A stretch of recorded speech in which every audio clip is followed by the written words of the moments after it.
nesse próximo vídeo com a professora Claudineia, da Universidade Estadual de Feira de Santana, a professora Tatiana, da Universidade Federal do Triângulo Mineiro, e o Dr. Alexandre falam sobre as características fisiológicas das sementes ortodoxas e recalcitrantes.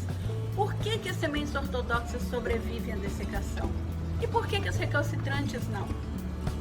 Vamos ouvir?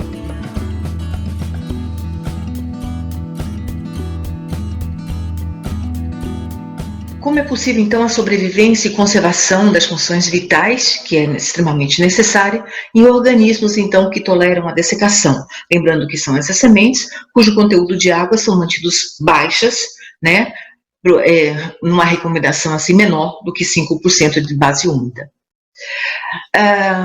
Para essas sementes ortodoxas, então, que são totalmente tolerantes, além dos processos metabólicos que têm sido estudados, a tolerância ela se dá também de uma forma conjunta com um processo físico, que é a perda de água do seu interior.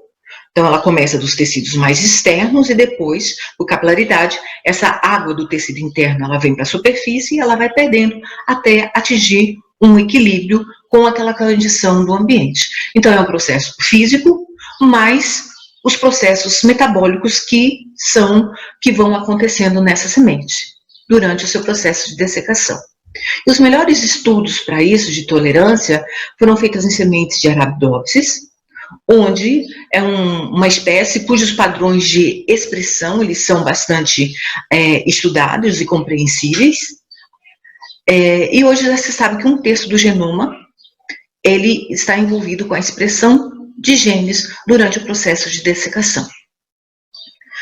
E nessas observações de expressão gênica, estão envolvidos os processos metabólicos de acúmulo de disacarídeos e oligosacarídeos, a síntese de proteínas, a síntese de proteínas LEA, do gênero LEA, que são termoestáveis e hidrofílicas, juntamente com os oligosacarídeos, tem uma função na estabilidade de membranas, a síntese de pequenas proteínas de choque térmico, como um mecanismo em que a dessecação, ela pode ser interpretada como uma condição de estresse na semente, de estresse hídrico, e isso pode estar levando à expressão dessas enzimas, dessas proteínas, ativação de defesas antioxidativas, principalmente as espécies reativas de oxigênio, que acontecem naturalmente, por também ser considerado uma condição de estresse, a densidade celular, mudança no citoesqueleto, e também outros mecanismos que foram levantados nessas referências bibliográficas aqui, como os níveis de ABAs, mecanismos reparadores, ciclitóis galactosilados em algumas sementes, tem sido observado em pau-brasil, e essa relação de consumo de oxigênio e CO2, não só no processo respiratório, que pode estar acontecendo na deterioração, mas também dessa relação frente a outros mecanismos que podem estar envolvidos durante o processo de dessecação e estarem elevando a taxa principalmente de consumo de oxigênio. Eu trago para vocês aqui, para a gente tentar, embora o título seja níveis de hidratação de sementes à temperatura ambiente, isso porque, segundo essa autora, são considerados 5 níveis de água numa semente, ok? Então, a partir do momento, só são considerados 5 níveis de água. E a partir de um processo em que ela deve ser dessecada para ser armazenada, ou retirada esse excesso de água, ela vai passando de uma solução diluída, certo? E diminuindo essa interação com e modificando essa interação da água com as moléculas. Onde você tem um excesso na forma de solução, e ela vai modificando isso aqui, reduzindo a sua quantidade, à medida que a água vai sendo perdida nesse processo de dessecação. Acompanhado por essa redução das moléculas de água, né, o que acontece? Fisiologicamente, a atividade ela também vai ser afetada. No estado viscoso, a partir do momento, então, que essa água ela vai sendo reduzida, começam a ser desenvolvidas respostas relacionadas com o estresse. Ao mesmo tempo, No nível 3, a respiração ela pode ser mantida e diminuir e alterar outros mecanismos, no caso aqui, tanto dos ácidos nucleicos e enzimas antioxidantes, até chegar em nível em que ela não é detectada nenhuma atividade fisiológica, como no nível 1. Esses seriam, então, os limites de dessecação em que podem ser ajustados, né, ou interpretados para a sensibilidade das sementes recalcitrantes, intermediárias e ortodoxas. Então, é uma tabela que mostra onde as sementes elas se encaixam nesses níveis de hidratação ou de dessecação de sementes. A partir do momento em que ela é colocada numa condição que favoreça a perda de água, sem alterar, sem prejudicar muitos danos. Então, essas ortodoxas, só para você ver o nível da complexidade e o tempo que ela leva para ela reduzir toda essa quantidade de água ou de interação de água com as moléculas, permanecendo apenas uma monocamada, que é o suficiente para manter o embrião vivo, por sua vez, com nenhuma atividade fisiológica ou atividade biológica funcional. E é nesse princípio, então, que se coloca a ultrassecagem como um componente extremamente importante para o armazenamento por grandes períodos de tempo, né? Utilizando até técnicas mais sofisticadas de temperaturas ultrabaixas ou mesmo de criopreservação. Se analisarmos essa figura, nós vamos ver que nessa condição do nível 1 para a semente ortodoxa, as células do embrião, na verdade, a conquista, a tolerância à dessecação, ela se dá por uma modificação desse estado da água, principalmente lá nas células do embrião. Ela passa o que a gente costuma chamar de estado vítreo, que é um sólido amorfo, onde a água apresenta um estado líquido viscoso com lenta difusão, praticamente uma monocamada, dificultando qualquer tipo de reação química e também de degradação. Esse estado vítreo, então, ele é alcançado quando a semente ela apresenta um conteúdo de água em torno de 3 a 5%, e a gente pode ver que a atividade da água aqui é o mínimo que ela pode ser atingida, certo? Então, é uma atividade bastante crítica para que não aconteça nenhuma reação e nenhuma degradação. E é isso o princípio da ultrassecagem para o sucesso do armazenamento. E quando a gente tenta, através dessa figura, só para completar, nessa condição ou avaliar uma escala de potencial hídrico, essa ultrassecagem que corresponde ao estágio 1, onde as ortodoxas verdadeiras se encontram, o potencial hídrico de água são valores mais negativos possíveis. São valores tão negativos que nem o ambiente consegue demonstrar isso. Valores de menos 100, abaixo de menos 100 megapascal. Então a literatura coloca, né, que uma semente totalmente seca, desidratada, até o seu ponto limite, pode variar entre menos 100 e menos 400 megapascal. E lógico que esse ponto, ela pode levar até a morte de algumas sementes, mas é um ponto-chave para a tecnologia de sementes do armazenamento. Por sua vez, a gente vê que para sementes recalcitrantes e sementes intermediárias, esses limites de potencial hídrico, eles atingem valores bem menos negativos, consequentemente, o conteúdo de água, eles são maiores, né? Então, mostra a sensibilidade e que à medida que ocorre essa redução, aqui em torno de 10%, é possível que muitas sementes recalcitrantes já podem ser extremamente sensíveis e virem a morrer. Um pouco mais de redução, aqui, da disponibilidade, você tem as sementes intermediárias. Então, é bastante interessante analisar, né, de um ponto da dessecação, o que vai acontecendo com esses limites de sensibilidade para o sucesso do armazenamento.